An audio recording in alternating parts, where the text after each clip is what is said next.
I want to welcome everyone to today's presentation, The Role of Related Service Providers in Transition. We are so very fortunate to have two experts with us, Deborah Schwind and Stacey Brosnan from Loudoun County Public Schools. They will share tips and stories on how related service providers can collaborate and coordinate with teachers to promote those much needed transition skills. Debbie and Stacey, welcome and thank you. Thank you for having us. Thank you so much for having us today. As Judy stated, we work together at the middle school, but I also work in the elementary school where the middle school feeds, and Stacey works in the high school that feeds from the middle school. So we really do represent a continuum today, I as the OT and Stacey as the speech therapist. I also work with 18 to 22-year-olds in a project search program. So we will be sharing collaboration stories with you today about how related service providers can help develop transition skills that are needed for success upon graduation. We are all familiar with the Individuals with Disabilities Education Act. It addresses academic needs, but it also addresses employment and independent living skills, so our students can be successful upon graduation.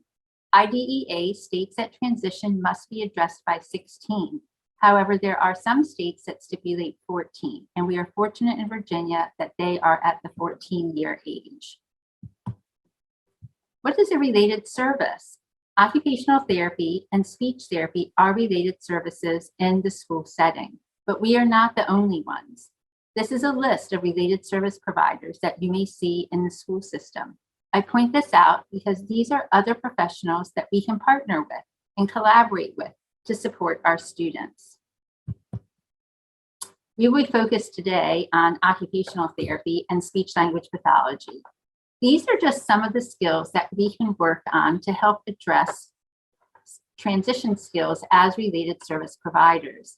These directly align with many of our areas of practice, such as activities of daily living, leisure, employment, instrumental activities of daily living, social participation, communication, and language skills. We want to promote participation in all occupations. There's a lot of overlap here because in all of these occupations, students are also speaking and communicating. Occupational therapists use the terminology ADL, or activities of daily living, and IADL, or instrumental activities of daily living. ADL skills are those skills performed for self-care, such as brushing our teeth, brushing our hair, dressing, toileting, and the like. IADL skills are activities or occupations that support those self-care needs. They may not be done every day, but they're still very important. These skills may include meal prep, shopping, taking care of others, including the community and pets, caring for our communication devices, having safety awareness, being able to navigate the community, having financial management, home management, and health management skills. In the school setting, these are frequently referred to as independent living skills or functional living skills. And research shows that there is a crucial link between the ability to perform these IADL skills independently and employment. IADL skills require executive function skills. If we can learn to do these multi-step tasks independently, then we can also learn how to do other multi-steps or jobs independently. There's also a direct link because if we can make a sandwich, we could work in a sub shop. If we can make a bed, we could work in a resort or a spa or a hospital or a long-term care facility. Leisure interests can also develop from these IADL skills and can create career interest and employment opportunities. We need to ask ourselves, are we addressing these skills? Do we even support students in middle school and high school? Are we supporting them in all areas of our practice domain to promote success? If we think about the purpose in education, it really gives us our why. Our why is to develop citizens who can contribute to society in meaningful ways, including employment. If employment is an outcome that we want for all of our students, how are we supporting this as a related service provider? Are we using an occupation-based top-down approach? Are we succeeding in our why? We're not doing so well. Our students with disabilities have very high unemployment rates. Up to 82% of adults with disabilities are unemployed. Those with disabilities develop secondary health issues, both physically and mentally, due to the lack of community involvement and employment, and also due to the lack of routine and structure. They're also very highly dependent upon their families who may be aging. So how can we change this? There are defined predictors of success listed on this slide.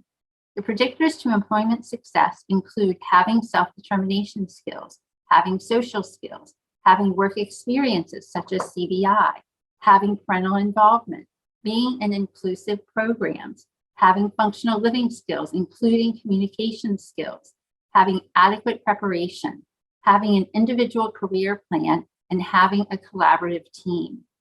The most important predictor of employment success is having paid work experience, volunteer work, or an internship while still in high school. So at 16, we should not be thinking about the types of transition skills they have and not thinking about transition for the first time.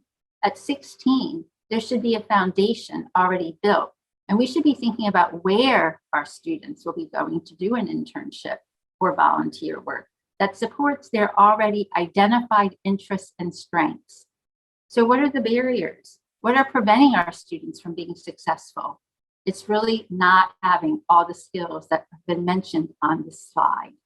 These are all things on this slide that related services, OTs, and SLPs can address. This is a chart of the workplace behaviors that Virginia employers have identified as essential for their employees to have. Many of these are soft skills and correlate to the predictors that we just addressed.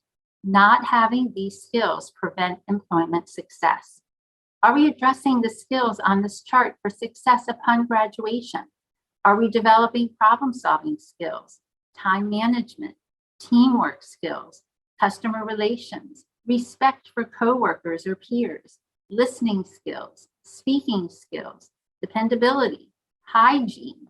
These skills can develop early, even in elementary school, and are also essential for college-bound students. We had a list earlier of related service providers that we may collaborate with, but this is a list of other school professionals that Stacey and I have collaborated with when performing some of the jobs we will be sharing with you today. Collaboration is essential for student success beyond school. Stacey and I run a group once a week that talks about developing job skills. We prepare for that, we collaborate together for that, and we also are involved in a social skills group once a week with the social worker. So there's a great deal of collaboration that goes into these groups. Let's dive into stories and examples of how we can help develop these skills early. We have a community-based instruction program, or CBI program, within our school division.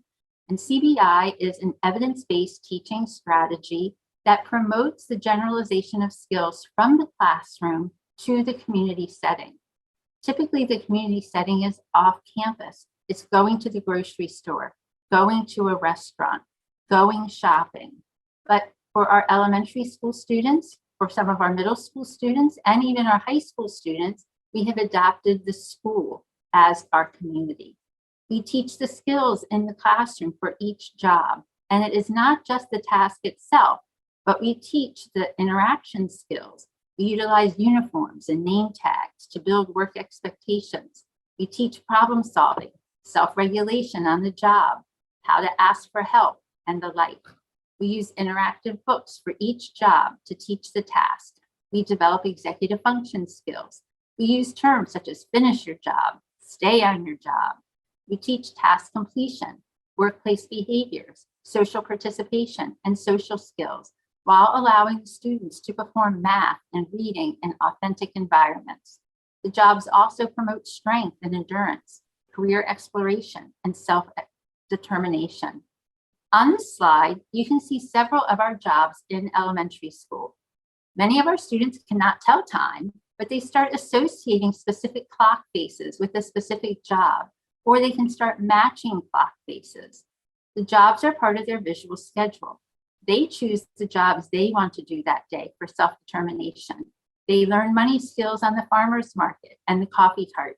They package items, shelve items by category in the library, hang clothes in the lost and found, and work in the garden. They perform these jobs with peer buddies. In the elementary school, I co-lead a group 2 times a week with the speech therapist there, and we teach the jobs and the skills needed for that job. We practice it in the classroom and then begin implementing them in the school community with the teacher or the paraprofessionals. At that point, I step away and start introducing the next job. I will observe to make sure the students are progressing and make suggestions to promote independence. Not only do the jobs incorporate math and literacy, but we pull in science and civics. We talk about taking care of plants and plant needs and translate that into taking care of our bodies and our needs. We are developing these functional living skills and IADL skills early. When teaching the jobs, we use evidence-based practices such as visuals, video modeling, simulation, systematic instruction, backwards chaining, prompting, and the like. These pictures show students working in the cafeteria. We collaborate with the principal and the assistant principal, as well as the cafeteria manager. They stock the condiments, the waters, and the juices, and run the ice cream stand. We work closely with the school counselors to deliver backpacks through the Backpack Buddy program. We work with the school nurse to assemble nursing bags. We work with the general education teachers to assemble goodie bags for the spring testing for all of the 3rd, 4th, and 5th graders. We have our students in 5th grade go into the younger grades to teach them about composting, and they are seen as role models. We use math when watering. We use color-coded measuring cups. We can use the green cup for those who are not reading numbers. We can write the fraction and they can match it to the correct cup. For some, we can merely say, use 1/4 cup to water the herbs. And this way, we can grade or modify the task to meet the strengths and needs of the individual student. We have also incorporated dice when we are planting flowers. They roll the dice, and that is the number of scoops of dirt they put into the flower pot. Perhaps the most exciting job we have in the elementary school is the garden and the farmer's market. It really is the most popular job that we do. Through these jobs, though, we talk about healthy eating and healthy practices like sleep, food, water, exercise. We do yoga and talk about going to the doctor. We have sold carrots, potatoes, radishes, beets, all grown from our garden at the school. We've made birdseed leaves and coffee mugs. We collaborated with the cafeteria manager and made dressings and vinegars in the kitchen. Our assistant principal is a beekeeper and he has donated honey. The students start identifying jobs they like and don't like, so there can be a match between their interests and their abilities to develop self-determination skills. They journal about their jobs and develop job portfolios.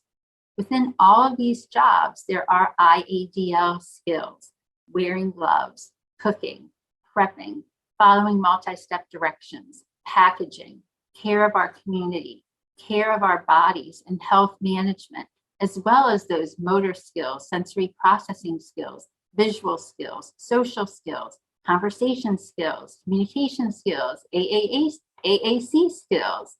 It's not just the job, it's everything else that goes along with the job, including teaching gratitude.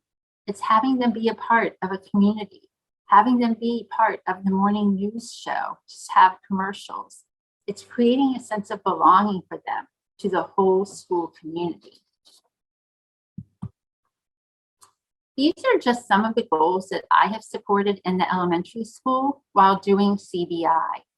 This is just a short list. There are many skills that you can address while doing occupation-based activities. Performing occupation-based activities is a top-down approach that requires collaboration. Having parental involvement is really important. We must collaborate with them. Chores are a great way to promote expectations. Chores are IADL skills and can promote employment outcomes. It can increase expectations and can be a great way to promote social interactions, social participation, communication, and the use of AAC devices. There is a hierarchy to chores, and they are part of a continuum. In elementary school, we start off with simple chores that have less steps and are chores that they have observed someone else doing. I give parents several different chore charts like the ones I've created on this page and encourage them to do chores over the summer.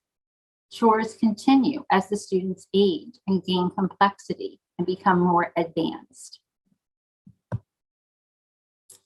So in middle school, we expand our jobs, again, as part of a continuum. We add steps, we navigate a larger building, we expand the community, we're promoting more independence. The skills build and gain complexity. We increase expectations as part of this continuum. The Backpack Buddies program is not just delivering the backpacks, it's actually packaging the items in the backpacks. It's sorting them as if you're in a grocery store. The Snack Shack in middle school is an expansion of the coffee cart and the ice cream stand, has larger inventory. The farmer's market is expanded with more items at one time. There may be birdseed wreaths, eggs, squash, masks, carrots, potatoes, and dog bones on one farmer's market. Through these jobs, including farmers market, almost every predictor of success can be addressed, including the workplace behaviors and soft skills that were listed on the VDOE chart earlier. When we are practicing this, we can sabotage the practice session to simulate problem solving a real life situation. We can build connections to real jobs. We can talk about the job we liked and the job we did not like. We take on the role of customer and worker or shopkeeper. We match, sort, use AAC, communicate, greet, follow visual recipes, measure, scoop, pour, the list goes on. Stacey and I are always collaborating. We're always thinking about the theme that we are going to be doing for the next month. We ask ourselves, what roles do we want our students to have? What skills do we want them to develop? What did they have difficulty with last month? How can we develop those skills? In the popcorn shop, we can address cooking and social interactions using scripts, using AAC devices, and all the other items that are listed on the slide. We can work on comprehension and executive function. They can write in their journals. They can type responses of what they did in the popcorn shop. In the flower shop activity, the students fill orders using visual cards, work on customer interactions, communication skills, money skills, assembling skills, workplace behaviors, social skills, and expectations. Since there is a relationship between leisure skills and employment, we talk about all the places you could work if you like working with plants or animals or bugs or flowers. You could work at a farm or a nursery, a botanical garden, a florist, an amusement park. Haven't you seen all those flowers at King's Dominion? You could work at a bug museum, a bug zoo, a snack bar at the museum, a bakery that sells chocolate-covered crickets, or a pet store that sells bugs. We give them ideas to match their interests. Our students have many occupations in school. How are we supporting these occupations? How are we promoting access to other classes and building leisure skill interests, career interests, and functional living skills? OTs are considered the activity analysis and task analysis experts. We are the MacGyvers of activities. We can adapt anything. How are we helping our students experience the occupation of artist, band member, musician, athlete? These areas can help build leisure interests, and this can lead to employment opportunities. If they never get to try on these occupations, they don't know if it's an interest. I always ask, how do we know we don't like green beans if we have never tried green beans? Our students cannot express what they like and don't like if they have never had the opportunity to try on different occupations. How are we supporting our students in the career and technical education classes? How are we adapting and modifying the projects and the assignments for access? There are direct connections between these CTE classes and career exploration for all students. Many of these FACS projects, family and consumer science projects, are targeting IEDL skills or functional living skills. We know these can create employment opportunities. If we have a student who loves animals, we can explore all the places they could work. Are we building connections for them? There's a picture of tab books on the lower right-hand corner that provides visuals for places you could work if you like animals. One shows all the jobs on a farm. Another shows jobs at a zoo. One shows the jobs at a vet, and another shows the jobs in a pet store. This can help develop career interests. IEPs are designed to prepare our students for life after high school, and these are examples of goals that I may support in part at the high school level. As SLPs, we have expertise in language, communication, and social pragmatics. And it's important to remember that when we are addressing goals for self-advocacy, answering WH questions, asking WH questions, following directions, building vocabulary skills, understanding literal and inferred messages, and those complex and nuanced features of social pragmatic skills, that we think about and apply these goals during real-time, real-life opportunities through community-based instruction or community independence instruction. SLPs play a key role in building soft skills, also referred to as those people skills or 21st century skills that research suggests employers value deeply. Soft skills are extremely important in workplace success and job retention. And our support of effective communication skill building through IEP goals fosters that independence and helps our students build those positive relationships, important for workplace readiness and success. At the high school level, you'll see vocational opportunities on and off campus will provide our students with real on-the-job skills training. Here we see a couple examples of retail management and sales through the use of a mobile coffee cart, and as well as a coffee shop that was set up within the school concession stand. Here, collaboration among teachers and office staff, the athletic department, as well as a boosters club was necessary to secure that concession stand for a once weekly coffee and snack cafe. And again, these real life vocational experiences provide our students with opportunities to demonstrate their skill development across multiple IEP goals. For some of our students that require alternative forms of communication, SLPs can support their full participation in these vocational activities.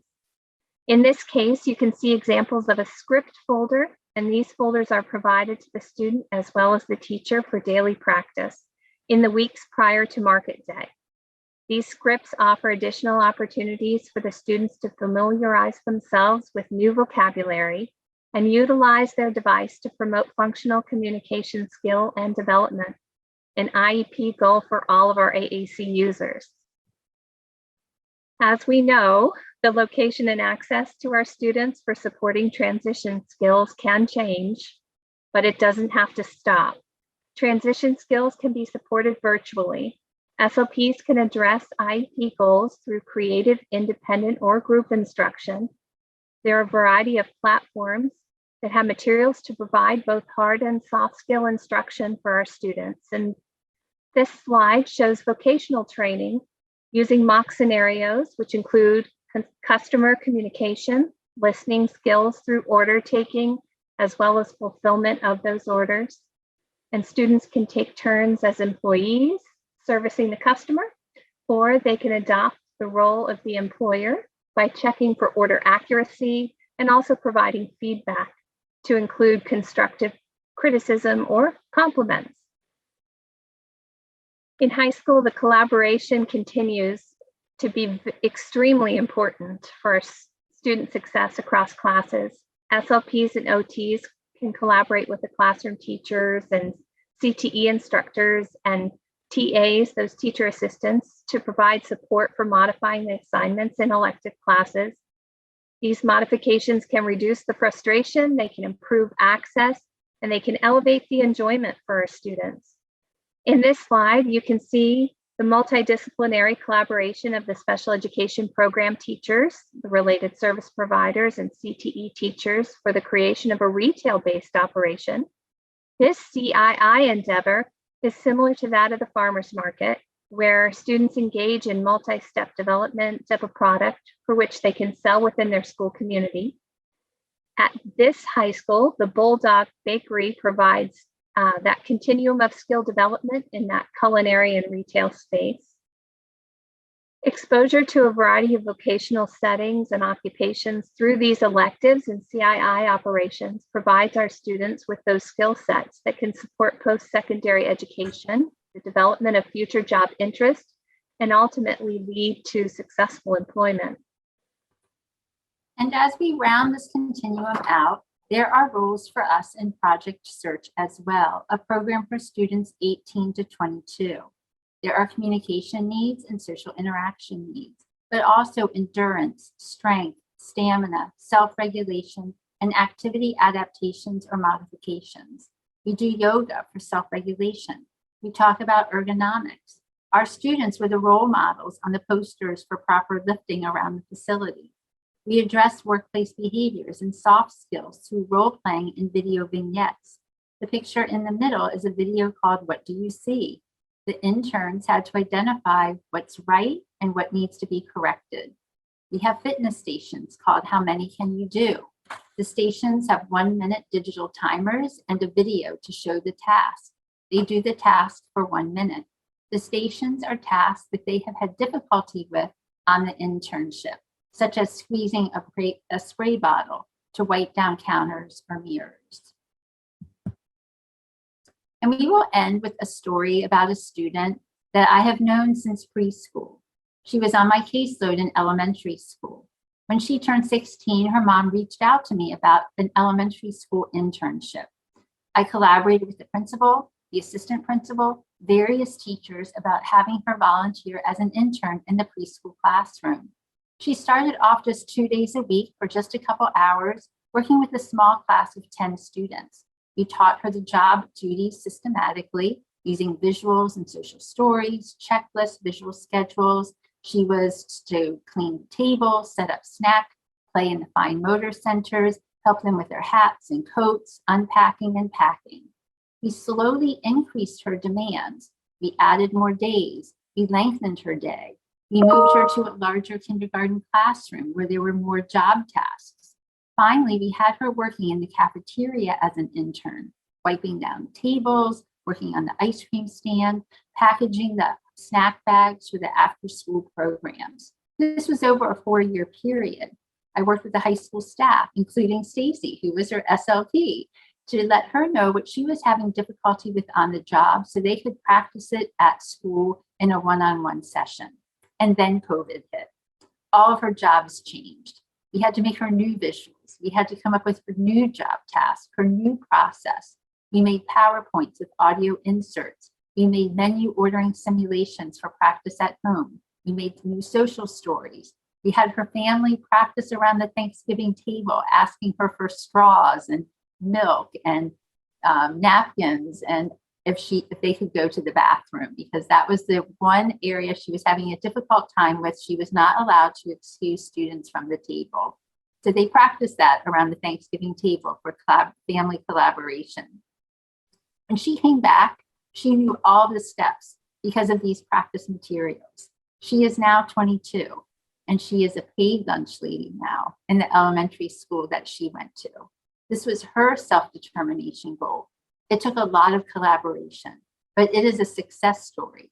This is what we all want. This is our why. So go reach out and make a difference by collaborating to ensure that our students are contributing members of society upon graduation. It is our ultimate why as related service providers for all of our students to work, play, and live independently. Occupation or work is good for the mind, the body, and the soul. It improves our self-esteem, gives us a sense of purpose and identity, promotes self-determination and social participation, and improves our quality of life. Occupation matters. How are we promoting employment or occupation for success beyond the school doors? It truly takes a village. We all need to be a part. So your education is a dress rehearsal for a life that is yours to lead. We want to thank you so much for having us here to present to you about transition. It is a passion for Stacey and I, and we would love to share any other ideas with you. Our email addresses are on the screen. And there's also links in the comments section to Vimeos and some digital books that we have created for our students. Thank you. Thank you.